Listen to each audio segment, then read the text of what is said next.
Ravi de vous retrouver à cette édition du journal autour de l'actualité environnementale sur Planète Terre à Terre TV. Mesdames et messieurs, bonsoir. Plus de 300 maires et représentants des capitales et métropoles de 54 pays ont été invités par le maire Luc Sétonji Atropo à se retrouver à Cotonou du 11 au 14 octobre 2023 à l'occasion du congrès annuel de l'AIMF, entendez l'Association internationale des maires francophones. Elle s'est engagée dans une réflexion et des actions qui ont pour objectif d'améliorer les relations et le dialogue local, national et régional comme instrument de développement. L'ouverture de ce congrès est axée sur le dialogue sous-régional comme instrument de co-développement de la diplomatie des villes. Je vous invite à suivre cet extrait du maire de Cotonou au lancement du congrès. Monsieur le préfet du littoral, mesdames et messieurs les maires et élus de l'AIMF, mesdames et messieurs les experts de l'AIMF, mesdames et messieurs les représentants des organisations de la société civile, chers membres du conseil municipal de Cotonou,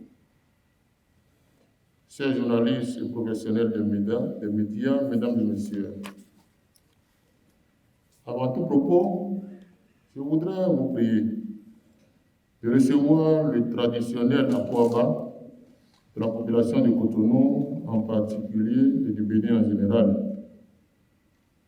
Kouabo à chacun et à tous sur la terre fraternelle et hospitalière du Bénin, petit pays par sa taille, mais grande nation par son histoire, sa culture et ses valeurs.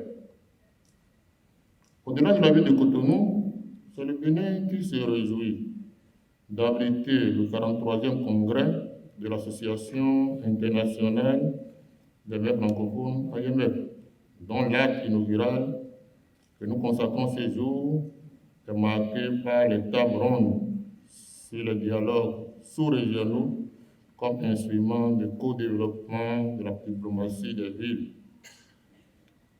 Le thème de cette journée, que je viens de rappeler, doit résonner dans le monde entier comme un plaidoyer des villes pour un changement dans la gouvernance de notre monde. Nouvelle Voie, les jeunes architectes des villes secondaires africaines de développement. C'est le nouveau livre publié par l'association GMA, entendez, Je m'engage pour l'Afrique. Ce chef-d'œuvre est le fruit de 3 mois de travaux de résidence réalisés conjointement dans les villes d'Abomey-Calavi au Bénin, à Néro au Togo et Ben Guéri au Maroc. 20 co-auteurs actifs d'Afrique et d'Europe seront repensés dans Nouvelle Voie.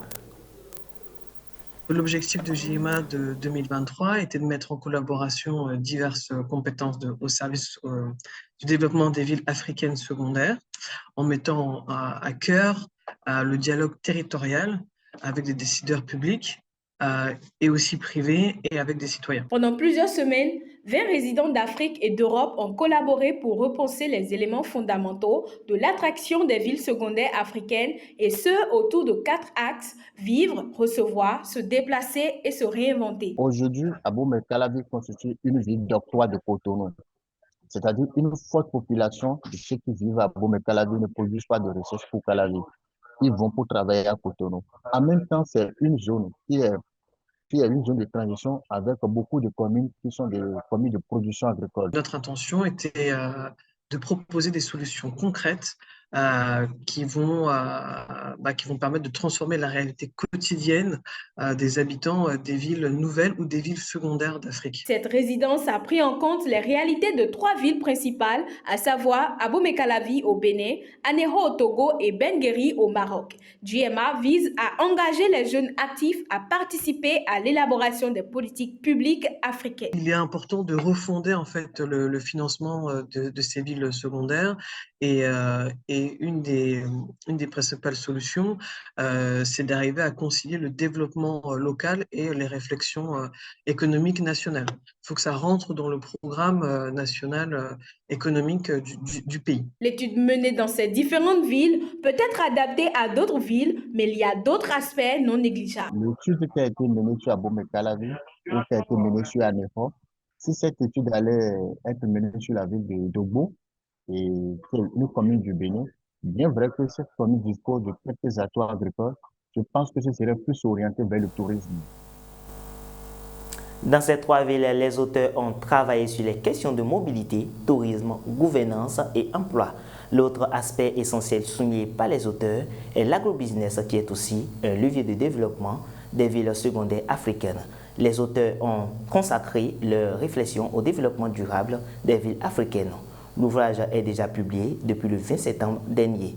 Les co-auteurs Armanda Esmel, qui est basé à Dakar du moins, et Syriac Alodé, béninois résidant en France, donne plus d'explications au micro de Julien Tonjo. Une des premières choses a été d'identifier ce qu'on appelle une ville intermédiaire africaine sur le continent. Et une ville intermédiaire africaine, une ville secondaire africaine, c'est des villes qui ont un rôle d'interface entre le milieu rural et le milieu très urbain. La première chose, c'était d'identifier qu'est-ce qu'une ville secondaire, qu'est-ce qu'on appelle une ville secondaire en Afrique. À partir de là, on a fait un constat. Le constat, c'est de dire que plus de 50% de la population africaine en 2035 sera urbaine. À côté d'Abomey-Calavi, vous avez la commune de Tofo, vous avez des communes d'Aladap. Donc, et penser à l'agro-business, ce serait, parce que quand les gens vont travailler, ils vont revenir dormir, ils vont manger. Donc, c'est de faire d'Abomey-Calavi un pôle de transition, qui est un pôle de dortoir comme ça, de production de richesses. Et pour que les zones de culture, d'agriculture qui sont à côté pourraient se transformer de ce côté et de l'autre côté, ceux qui travaillent de l'autre pourront aussi manger. Il faut que ces villes puissent accomplir des missions de services essentiels auprès des nouveaux habitants et des habitants actuels.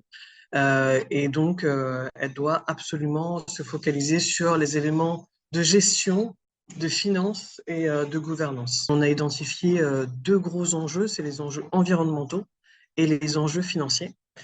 L'enjeu environnemental, c'est qu'on constate une urbanisation très rapide des villes, et donc ça réduit progressivement les espaces verts. Le climat urbain qui compromet la qualité de vie des habitants actuels et des nouveaux habitants, et donc par conséquent l'attractivité des territoires. «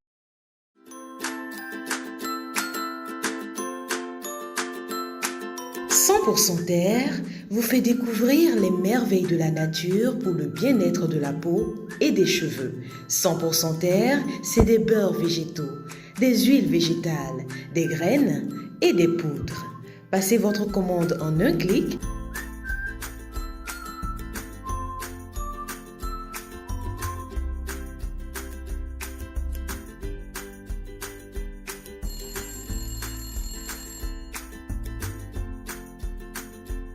100% Terre, le bonheur est dans la nature. 100% Terre, un produit de Terre à Terre Bénin. » Les aléas naturels ont toujours existé et leur représentation mentale n'a pas beaucoup changé. On n'imagine pas l'aléa qu'on n'a pas subi, on oublie rapidement, au moins en apparence, celui qu'on a subi. La mémoire sélective est un fait mis en jeu. En effet, la gestion des risques est prévue par les lois et règlements. Elle comprend en particulier la prévention du moins des risques. Bien connaître les aléas, c'est connaître les risques auxquels on s'expose. Il ne faut pas les ignorer, il faut savoir vivre avec eux. Hébert Madafime, expert en gestion des risques et catastrophes, nous édifie davantage au micro de Aude Myriam Salano. Aujourd'hui, c'est devenu une réalité. Quand vous regardez autour de vous, vous constatez que tout change. Le paysan vous dira, je n'arrive plus à produire comme je le faisais avant. Les risques climatiques tels que les vents violents, les orages, les fortes précipitations sont de plus en plus présents dans le monde. Leurs conséquences sont appelées les aléas climatiques. Quand on parle de l'aléa climatique, c'est un phénomène qui se produit et qui n'est pas naturel. Quand vous prenez par exemple l'inondation, c'est un aléa. Donc c'est un phénomène météorologique qui intervient de façon anormale. L'aléa d'origine climatique est susceptible de se produire et pouvant entraîner des dommages sur les populations, leurs activités et leur milieu de vie. Quand il arrive, crée des dommages, pose des problèmes aux gens qui sont directement concernés par cet aléa. Quand je prends l'inondation, le cas du Bénin, quand ça arrive, vous comprenez avec moi que ça crée des dommages, ça crée des problèmes. Face à cela, il importe de faire une bonne gestion des dégâts liés aux aléas climatiques. Il y a ce qu'on appelle la gestion des risques et catastrophes, qui est une donnée fondamentale aujourd'hui que tous les pays doivent maîtriser. C'est-à-dire, dès qu'on a une idée de l'aléa, on prend des dispositions pour y faire face. L'inondation, on sait à peu près quand est-ce que l'inondation arrive. Donc, à partir de ce moment, on devrait dire aux populations, dans 1 heure ou dans 2 heures, il y aura inondation, prenez vos dispositions. Mesdames et messieurs, c'est la fin de ce journal dédié à l'actualité environnementale. Suivez-nous sur notre chaîne Terre à Terre Bénin sur Facebook, YouTube et TikTok, mais aussi sur le www.terreaterretv.bj, notre web TV. N'oubliez surtout pas de vous abonner, d'aimer et de partager nos vidéos. Contactez-nous également pour la couverture médiatique de toutes vos activités liées à l'environnement. Par-dessus tout, protégez l'environnement parce que l'environnement, c'est vous. Bonsoir.